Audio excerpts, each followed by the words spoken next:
أعوذ بالله السميع العليم من الشيطان الرجيم بسم الله الرحمن الرحيم الحمد لله رب العالمين وبه نستعين وصلى الله على سيدنا محمد وعلى الطاهرين وعلى الله عليهم أجمعين. أدم الله أجركم لاستشهاد d'Imam Hassan Askari alayhi salam. Mes condoléances pour le martyre de l'Imam Hassan Askari alayhi salam. Aujourd'hui nous sommes dans son jour de la commémoration de son martyre. Je suis dans la vidéo La mort et les étapes de au-delà, la dernière partie, la 22e partie. Ça va être une réponse aux wahhabites concernant le fait qu'ils interdisent la visite des tombes en général. Donc je vais répondre d'après leurs sources. Mais avant cela, pour le baraka pour ne pas laisser cette occasion du martyr de l'imam Hassan Askari, je vais vous citer une parole de l'imam Hassan Askari alayhi salam. L'imam Hassan Askari alayhi salam nous a dit, c'est dans le livre Satoaf el-Orqul, page 361. Il nous dit, alayhi salam, venez à nous accompagnés de sentiments cordiaux, éloignez de nous tout ce qui est détestable, tout ce qui se dit de bien sur nous est véridique, tout ce qui se dit de mal sur nous est faux. Selon le livre d'Allah, nous possédons des droits particuliers. Nous sommes les proches du messager d'Allah, sallallahu alayhi wa alayhi. Allah nous a exemptés de toute souillure physique et morale. Quiconque proclame détenir une telle position est un menteur. Souvenez-vous d'Allah, rappelez-vous souvent de la mort, lisez souvent le Saint-Coran. Demandez les bénédictions divines sur sa sainteté le messager, sallallahu alayhi wa alayhi. Allahumma salli ala Muhammad wa ali Muhammad. La récompense accordée à la demande de bénédiction divine pour sa sainteté le messager d'Allah équivaut au total des récompenses accordées pour 10 bonnes actions. Allahumma salli ala Muhammad wa ali Muhammad. Tenez compte de tout ce que je vous ai transmis, que Allah vous accorde sa protection. Je vous transmets mon salam. Voilà, c'était une parole de l'imam Hassan Askari pour célébrer cette occasion.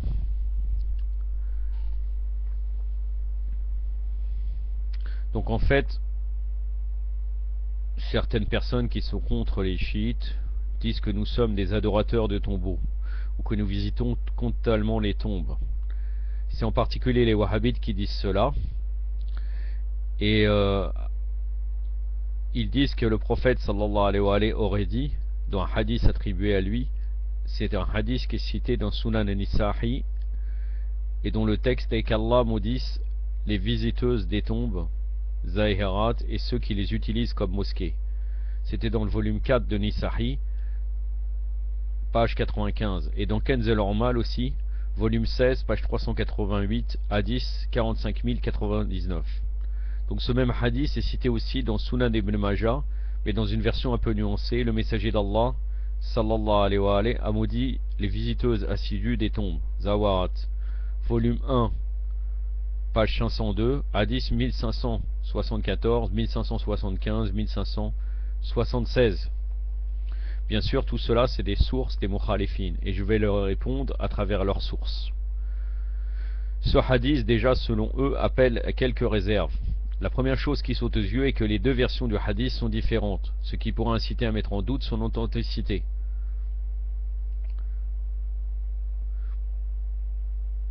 Parce qu'il y a une différence entre le messager d'Allah maudit les visiteuses assidues des tombes et aussi qu'Allah maudisse les visiteuses des tombes et ceux qui les utilisent comme mosquées. Mais aussi la seconde remarque est que le hadith est considéré comme faible, contestable, par le savant du hadith qui est très reconnu chez les mukhalifin, en particulier chez les wahhabites, Mohammed Nasruddin al-Albani. Et aussi Ibn Adi a dit que c'était un hadith contestable. La troisième remarque est que beaucoup de transmetteurs de ce hadith sont contestables. Parmi les transmetteurs contestés de ce hadith, Abdul Waris ibn Saïd, entre autres, là on peut retrouver ça dans Tardib, volume 6, page 391 et 392. Abu Saleh Bassam, lequel est considéré par Ibn Ujr dans Tardib el-Ardib, volume 1, page 364-365, Ahmed ibn Hanbal, Abu Hatem el-Nisahi, Ibn Ati, Ibn Zaïda, etc.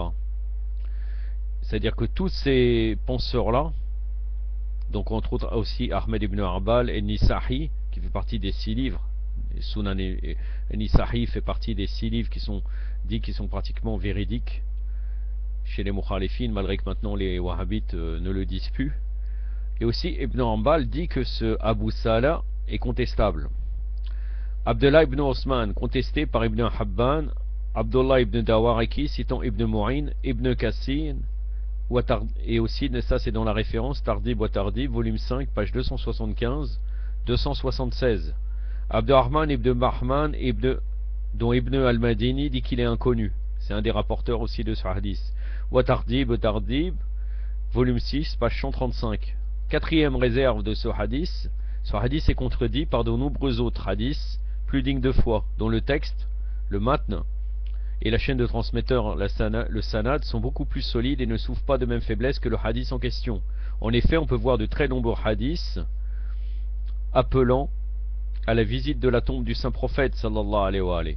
Aussi bien dans Kenz al-Ormal, volume 15, page 651, hadith 42582, 42584. Volume 5, page 135, hadith 12368, 12376, ainsi aussi que dans Sunan al-Bayhaqi, volume 5, page 245. Et ça concerne la visite des tombes en général, ça veut dire que ça montre que la visite des tombes est autorisée en général. Aussi dans Kenz al-Ormal toujours, volume 15, page 646, hadith 42551, 42558, Sunan al-Bayhaqi, volume 5, 249.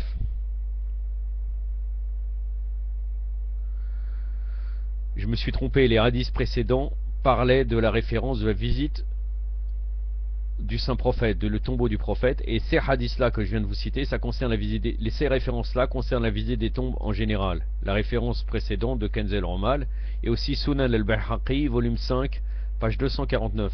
Sunan ibn Majah aussi, volume 1, page 500.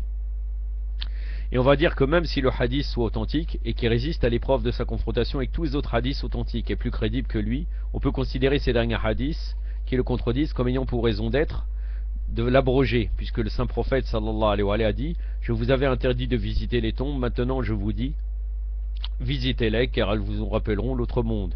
Ça c'est dans Kenz al-Ormal, volume 15, page 646, hadith 42555 et bien d'autres. Oui, puisque même chez nous et même chez les Mukhalifin, le prophète sallallahu alayhi wa sallam, au tout début de son message, avait interdit de visiter les tombes, car il y avait beaucoup les tombes étaient les seuls gens qui étaient enterrés, c'était des mouchriquines, des associateurs ou bien des halal kitab. Mais à partir du moment où les musulmans ont commencé à tomber martyrs ou bien à mourir, il a dit, comme je vous viens de vous citer le hadith: je vous avais interdit de visiter les tombes, maintenant je vous dis visitez-les car elles vous rappelleront l'autre monde. Donc dans un premier temps il a interdit, puis par la suite il a autorisé. Donc ça, comme cette visite est générale, ça contredit le hadith qui dit qu'Allah maudisse les visiteuses de tombes. En plus de ça, les différents courants islamiques, ils autorisent la visite des tombes. Elle est même recommandée. Et cette pratique, elle a été pratiquée depuis l'époque du prophète sallallahu alayhi wa sallam. En effet, selon Sunan al-Kubra del-Bayhaqi et bien d'autres sources, chaque fois que le prophète était chez Aïcha, la'natullah alayha, il sortait vers la fin de la nuit de la maison vers Al-Baqir, le cimetière, en disant que la paix soit sur vous, ô peuple des croyants, qui vous apporte ce qui vous est promis. Volume 5, page 249 de Sunan al-Kubra del Bayhaqi. Et aussi selon Sunan al-Nisahi, chapitre des obsèques. Sunan Abu Daoud, chapitre de la visite de la tombe, hadith 3234, Sunan ibn Majah, etc. Le prophète sallallahu alayhi wa sallam s'était rendu auprès de la tombe de sa mère et il y a pleuré. Il a fait pleurer ceux qui l'entouraient. Ça veut dire qu'il a visité la tombe de sa mère. Cela montre que sa mère n'était pas une associatrice comme pourraient prétendre certains mukhalifin, Amina était vraiment une croyante, Mouaheda, qu'elle était monothéiste. Sinon le prophète n'a aucune raison d'avoir été sur sa tombe et d'avoir pleuré et faire les autres pleurer en faisant comme un majlis aza, un majlis de deuil. En admettant que ce hadith, donc Allah maudit ces visiteuses de tombe, il soit authentique selon chez les mukhalifines, ça ne veut pas dire que la visite des tombes est interdite en général. La seule conclusion qu'on peut tirer du hadith, c'est qu'admettons qu'il soit détestable et non pas interdit, puisque ça peut pas, il ne peut pas interdire quelque chose qui a été autorisé par le prophète, il serait détestable de visiter les tombes pour les femmes. Les rapporteurs de hadith et les faqih s'appuient en fait sur ce hadith seulement pour souligner la déstabilité de la visite de la tombe pour les femmes. Ainsi, al-Bayhaqi, ça veut dire il existe ce hadith chez les mukhalifines, mais chez les wahhabites, pour eux c'est interdit de visiter les tombes en général. Mais chez les mukhalifines général, les bakri, c'est seulement détestable. Ainsi, selon al-Bayhaqi dans ses sunan, il a dit, nous avons apporté d'après un hadith établi, transmis par Anas ibn Malik, que le saint prophète sallallahu alayhi wa sallam a vu un jour une femme en train de pleurer auprès d'une tombe. Il lui dit crains Allah et arme-toi de patience. Dans ce hadith, rien n'indique qu'il lui est interdit d'aller au cimetière. C'était dans Sunan al-Kubra d'Al-Bayhaqi, volume 4, page 77-78. Donc ça veut dire que le prophète ne lui a pas dit ne visite pas les tombes. Éventuellement, ça peut être quelque chose de déconseillé, mais ça reste les avis des mukhalifines. J'ai terminé avec ce sujet. Mais pour plus de détails pour les gens pour ce sujet, ils peuvent lire le livre Kash al-Irtiyab fil Adba Muhammad ibn Abdel Wahhab. C'est une réponse à Muhammad Abdel Wahhab de Sayyid Mohsen el-Rameli, le Sayyid savant, Sayyid libanais très connu, Mohsen el-Rameli de Jabal al-Armal.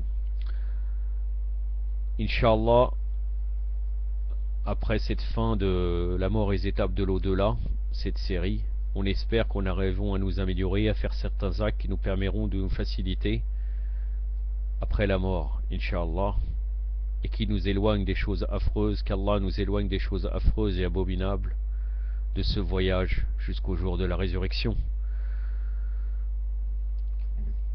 بسم الله الرحمن الرحيم اللهم كن لوليك الحجة ابن الحسن صلواتك عليه وعلى آبائه في هذه الساعة وفي كل ساعة وليا ورافدا وقائدا وناصرا ودليلا وهينا حتى تسكنه أرضك طوعا وتمتعه فيها طويلا برحمتك يا أرحم الراحمين وصلى الله على سيدنا محمد وأتقى الطاهرين وأخيرا دعوة والحمد لله رب العالمين والسلام عليكم ورحمة الله وبركاته.